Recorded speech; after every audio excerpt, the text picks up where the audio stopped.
So it's August 1st here, and it's been really hot and humid and dry in mid-Michigan here.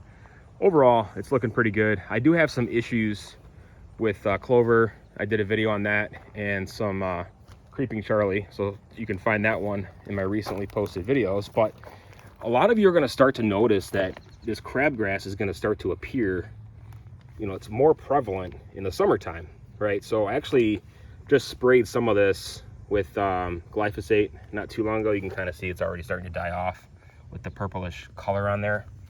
It's an annual weed, so it'll die off, but it'll continue to drop those seeds, and in the springtime it starts to germinate, you know, above 55 degrees, when the soil temperature is 55, I should say. But it also is prevalent in areas where there's kind of bare soil and poor soil quality. So you can kind of see a little bit here, and there's a few more spots here. But I've been kind of keeping up with it here and there. I don't have a whole lot in the lawn, but you will see a lot of it pop up more, and you probably wonder why. Here's some more.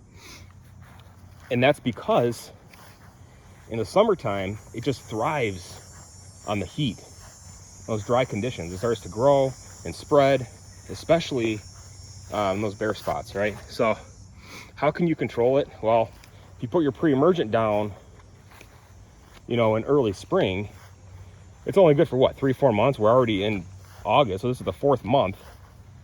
So it's going to lose its effectiveness unless you put something down really good and, you know, really good application. You still might have a few issues here and there, but I have less crabgrass this year than I did last year.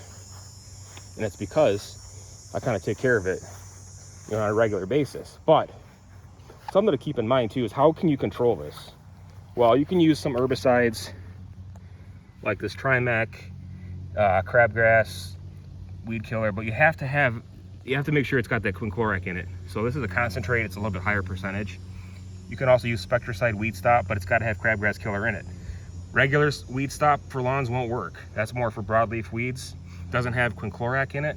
And your standard weed and feed products, they're not going to work either if you like to use that in the summertime, just because that's more for your, you know, broadleaf weeds.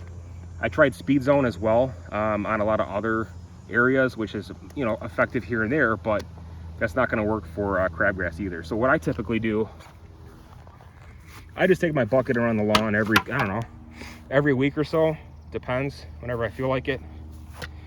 And my favorite weed pulling tool, and I just pull it up. It's just satisfying, right? So, and that's that. So that's kind of how I take care of it, and that's why, you know, crabgrass is more prevalent in the summertime. So it'll die off, but before it does that, it'll drop seed heads and it'll germinate in the springtime. So you got to get your pre-emergent down, just take care of it little by little, and then hopefully it won't be too bad for you. So that's it for now. Stay tuned for more videos. I got some more content coming on these bare spots up here, and we'll see you next time.